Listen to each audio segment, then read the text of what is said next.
national strategy on blockchain. And who took this out? The Ministry of Electronics and Information Technology, Government of India, in just as recently as Jan 2021.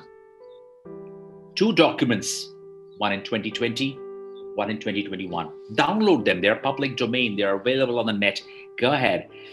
You know why? Because they will tell you what is the roadmap for India and how almost every sector you can think of, whether it is healthcare, whether it is logistics, agriculture, you name the sector, it's gonna get on the blockchain. You may or may not see it visibly happening every day, but every day blockchain is getting into the sectors even faster than the coronavirus, I would say. I'm sorry, but that's how it is.